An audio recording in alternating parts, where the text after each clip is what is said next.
Welcome to Toffee TV. It is the Everton News Daily. Today is the Everton AGM. At the time of recording, they're still just finishing up there, but some main points have come out from that, and basically the conversation about the new stadium at Bramley-Moore Dock has taken place. Some details have came out, and one of the big stories from it is that Liverpool City Council is going to fund 2/3 of the project. Q, heads falling off everywhere.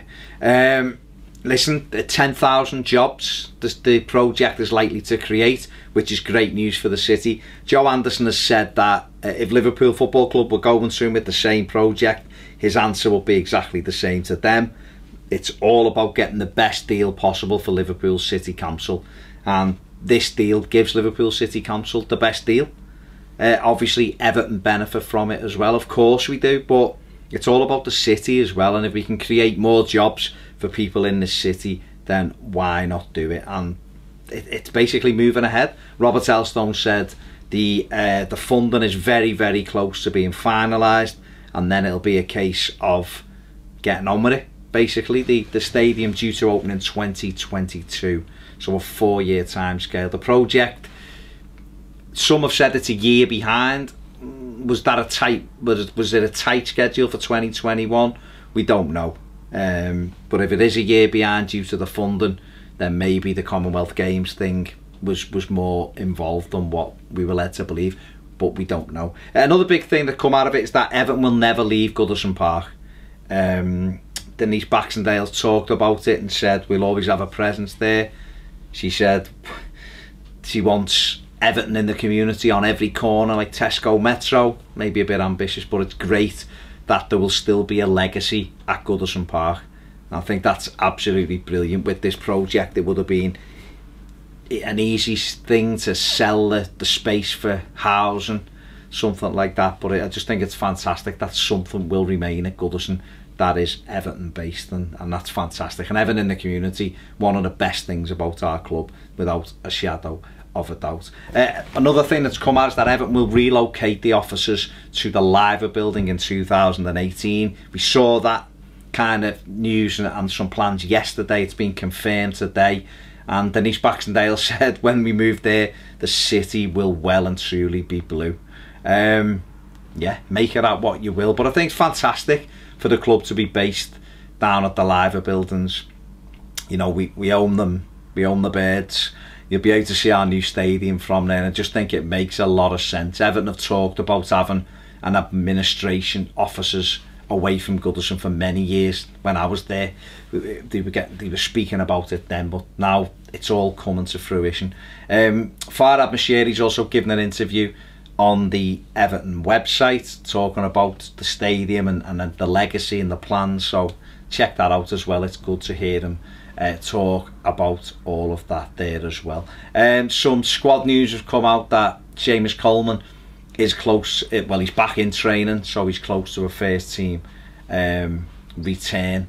So interesting times ahead. Me and Pedro will probably go over the rest of the AGM sometime this week on a video, so check out that. Just giving you the bones of what's come out so far, but the big stadium news is that the council are funding 2/3 of it, so pass that on to any of your red mates who you want to wind up.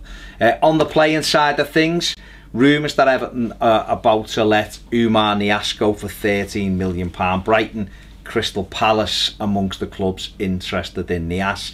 Oumar's done a great job for us in the last few months when we've needed him. You know, his good run of form was curtailed by the fact that he became the first player to be banned. You know, we've seen a player the other night do a very similar action, and it's not even being discussed. But Niasse, that kind of stopped him when he was in the midst of scoring goals and in a rich vein of form. But he's done a good job, got 6 goals for us. And if he moves on, I'm sure he goes with the well wishes of every Evertonian, because he's got his head down, he's worked hard, he's never complained, and he's put the ball in the net for us. So if it's to be, it's to be. And I think if Everton do sell him, they will definitely look to replace him. I don't think Sam Allardyce wants to be caught short for the rest of the season and going forward, of course. Davy Klassen's agent, Soren Lerby, has come out and said that Davy Klassen wants to stay and fight for his place at Goodison Park. The Dutch international hasn't seen much first team action whatsoever lately. He's only played in Limassol, where I thought he had a very good game, to be fair. So it'll be interesting to see whether he can force his way into Sam Allardyce's thinking. I think there's a player in there, but I think he's got to get up to speed. And maybe, I mean, me and Ped have been saying it for a while, he should have been playing some 23 games.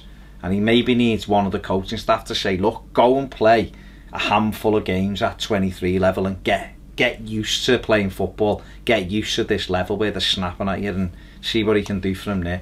And Sandro, there's a story going around that Everton have rebuffed an inquiry from Celta Vigo to take the Spanish striker back to Spain. Whether he stays, Sam Allardyce said last week we weren't interested in loaning Sandro out. If someone come in with a bid, then we'd have to look at it. But he's another one you look and just think, there's something there. I don't know how we get it out of him. I don't know whether it's a case of get a bit stronger or give him some game time. I'm not sure, but you know, obviously we've got one game a week from now till the end of the season, and it's up to Sandro and Klaas, and if they remain here past the transfer window, to force their way into the side. And it's down to them, really. And that is it for the Everton News Daily. Don't forget to check out all of our other videos we've done this week. Make sure you subscribe if you haven't subscribed already. Click the bell notification button, and if you want more videos, join us on Patreon. See you soon on Toffee TV.